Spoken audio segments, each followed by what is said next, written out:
गजा में युद्ध ने कैसे बदला मध्य पूर्व और दुनिया का शक्ति संतुलन। गजा में 2 साल के युद्ध का असर सिर्फ उस छोटे इलाके तक सीमित नहीं रहा है। इस संघर्ष का दायरा लेबनान, सीरिया, ईरान और यमन तक फैल चुका है। विश्लेषक कहते हैं कि इस युद्ध ने न सिर्फ मध्य पूर्व की राजनीति बदली है, बल्कि दुनिया का इस क्षेत्र से रिश्ता भी नया रूप ले चुका है। यूनिवर्सिटी कॉलेज लंदन (UCL) में राजनीति और अंतर्राष्ट्रीय संबंधों की एसोसिएट प्रोफेसर डॉक्टर जूली नॉमन कहती हैं, मुझे नहीं लगता कि हम इस बारे में कुछ भी बड़ा चढ़ाकर बता सकते हैं कि इन 2 सालों के बाद ये क्षेत्र और दुनिया कितनी बदल जाएगी। इसका असर बहुत गहरा है। 7 अक्टूबर 2023 को हमास के नेतृत्व में इसराइल पर हुआ हमला इसराइल के इतिहास का सबसे घातक हमला था। इसमें लगभग 1200 लोग मारे गए और 251 लोगों को बंधक बना लिया गया। थिंक टैंक चैटम हाउस में मध्य पूर्व और उत्तर अफ्रीका कार्यक्रम की डायरेक्टर डॉक्टर सनम वकील ने रॉयटर्स को बताया, इस हमले ने उस धारणा को तोड़ दिया कि इसराइल की सुरक्षा को भेदा नहीं जा सकता है। 2 साल की जंग का असर। इसराइल, जो गजा की सीमाओं, तटरेखा और हवाई क्षेत्र पर नियंत्रण रखता है, ने गजा में भारी सैन्य कार्रवाई शुरू की। हमास के नियंत्रण वाले स्वास्थ्य मंत्रालय के अनुसार 2 साल में 68,000 से ज्यादा फलस्तीनियों की मौत हुई है। संयुक्त राष्ट्र इन आंकड़ों को मानता है। डॉक्टर नॉमन कहती हैं कि गजा में हुई तबाही और वहां के लोगों को लगा सदमा कल्पना से परे है और इसका असर पीढ़ियों तक रहेगा। वहीं इसराइल पर हमास का हमला और बंधक बनाने की घटना ने उस समाज को हमेशा के लिए बदल दिया है। वो कहती हैं कि 7 अक्टूबर के हमले से इस क्षेत्र में डोमिनो इफेक्ट, जब भी कोई एक घटना किसी दूसरी घटना को प्रभावित करे, शुरू हो गया। जैसे ही इसराइल ने गजा पर हवाई हमले शुरू किए, हमास से जुड़े सशस्त्र गुटों, लेबनान से हिजबुल्लाह और यमन से हूती, ने भी इसराइल पर हमले शुरू किए। सीरिया और हमास सहित ये सभी गुट लंबे समय से ईरान समर्थित एक्सेस ऑफ रेजिस्टेंस का हिस्सा रहे हैं। 3 रिपब्लिकन राष्ट्रपतियों के कार्यकाल में उनकी विदेश नीति का हिस्सा रहे अमेरिकी राजनीतिज्ञ एलियट अब्राम्स कहते हैं, इसराइल इन सब गुटों के खतरे में रह रहा था और इन्हें रोकने की कोशिश कर रहा था, लेकिन 7 अक्टूबर के बाद उसने तय किया कि अब सिर्फ प्रतिरोध से काम नहीं चलेगा। इसराइल ने पहले हमास, फिर हिजबुल्लाह और फिर ईरान पर हमला किया। यह उनकी सुरक्षा स्थिति के विश्लेषण में एक बड़ा बदलाव है। सितंबर 2024 में इसराइल ने लेबनान में हिजबुल्लाह के सदस्यों के हजारों पेजेस और वॉकी टॉकी में विस्फोट कराया। इसके बाद उसने देश में बमबारी शुरू की और इसके बाद दक्षिण में जमीनी अभियान चलाया। इसराइल के हवाई हमले में हिजबुल्लाह नेता हसन नसरल्लाह सहित उसके कई शीर्ष नेता मारे गए। साथ ही उसके कई इंफ्रास्ट्रक्चर और हथियार नष्ट हो गए। 2 महीने बाद सीरिया में विद्रोहियों ने हिजबुल्लाह और ईरान के सहयोगी देश के राष्ट्रपति बशर अल असद के खिलाफ विद्रोह शुरू किया। बशर अल असद की 24 साल की सत्ता 2 हफ्तों में गिर गई। डॉक्टर नॉमन के मुताबिक बशर अल असद शासन के पतन में क्षेत्र में हुए बदलाव और सीरिया में बने आंतरिक दबाव की भूमिका रही। वह कहती हैं, हिजबुल्लाह और ईरान के कमजोर होने के कारण बशर अल असद की सरकार को सहारा नहीं मिला। इस दौरान इसराइल ने सीरिया के सैन्य ठिकानों पर हमले किए ताकि भविष्य में सीरियाई क्षेत्र से हमले की संभावना न बचे।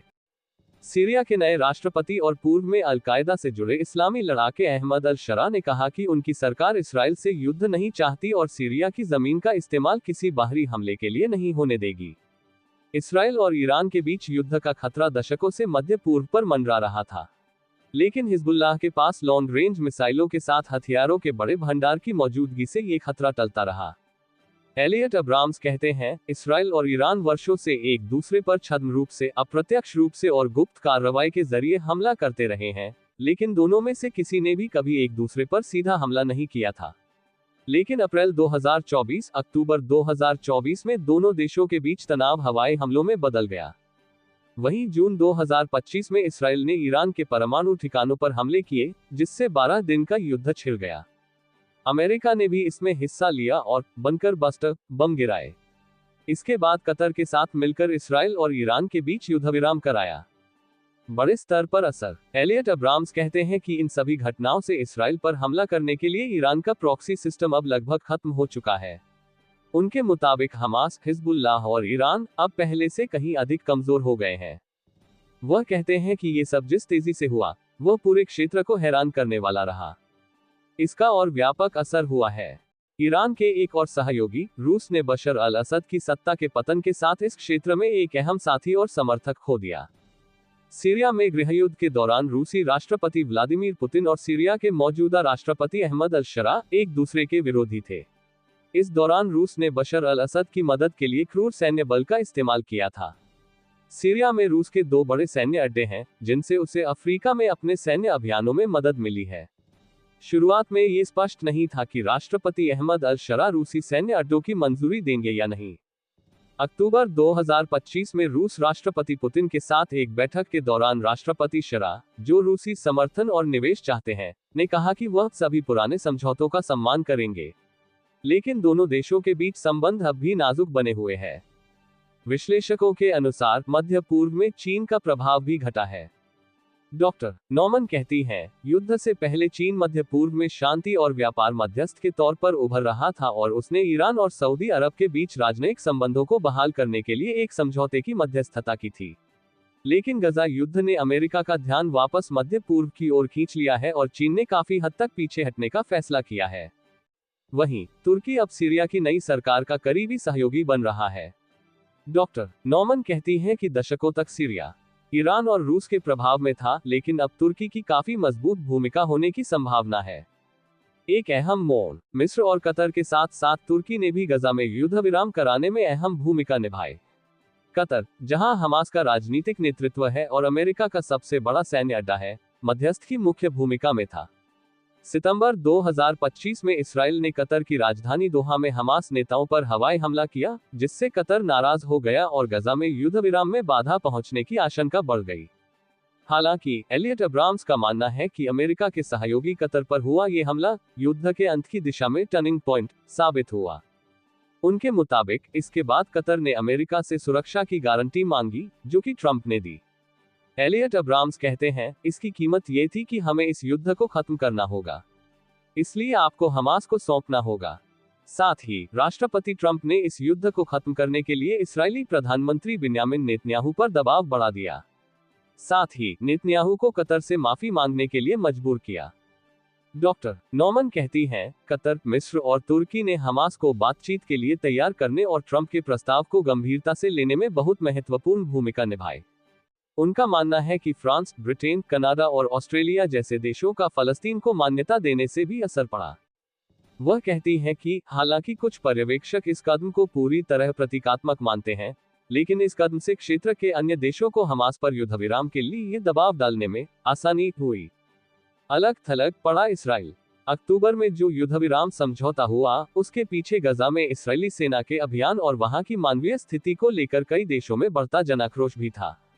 अगस्त में संयुक्त राष्ट्र के समर्थन वाली एक संस्था ने अगस्त में कहा था कि गजा में अकाल पड़ा है, जबकि इसराइल ने इसे झूठ बताया।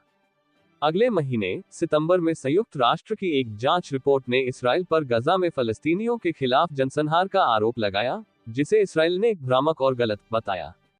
डॉक्टर वकील कहती हैं, यूरोप की जनता भले ही गजा में इसराइल की सैन्य गतिविधियों को नरसंहार न कहे, लेकिन वो इसकी खुले तौर पर आलोचना करने लगी है। यही भावना अमेरिका में भी फैल गई है। कुल मिलाकर इसराइल आज इस क्षेत्र में एक सैन्य प्रभुत्व वाले देश की तरह दिखता है, लेकिन वह कहती हैं, उसकी सैन्य गतिविधियों का एक नतीजा इसराइल को अंतर्राष्ट्रीय और क्षेत्रीय स्तर पर झेलना पड़ा है। इसराइल आज दशकों पहले से कहीं अधिक अलग थलग है। संयुक्त राष्ट्र 1967 से फलस्तीन, जिसमें गजा और वेस्ट बैंक शामिल हैं, को इसराइल अधिकृत क्षेत्र मानता है। अक्टूबर में गजा युद्ध विराम समझौते के बाद तीनों विशेषज्ञों का कहना है कि बहुत कुछ अनिश्चित बना हुआ है, हमास के हथियार छोड़ने से लेकर गजा के लिए धन और सुरक्षा बलों की व्यवस्था तक, और क्या फलस्तीन की मान्यता का कोई भरोसेमंद रास्ता निकल पाएगा। फिर भी डॉक्टर नॉमन कहती हैं, क्षेत्र पूरी तरह बदल चुका है और कुछ संबंधों में बड़े बदलाव आए हैं। उनके मुताबिक मध्य पूर्व पर नए सिरे से ध्यान दिया जा रहा है, जिसके बारे में वह कहती हैं, उम्मीद है कि इससे इस क्षेत्र में अब तक देखे गए युद्ध और संघर्ष के बजाय कुछ बेहतर करने के लिए नए सिरे से प्रतिबद्धता पैदा होगी।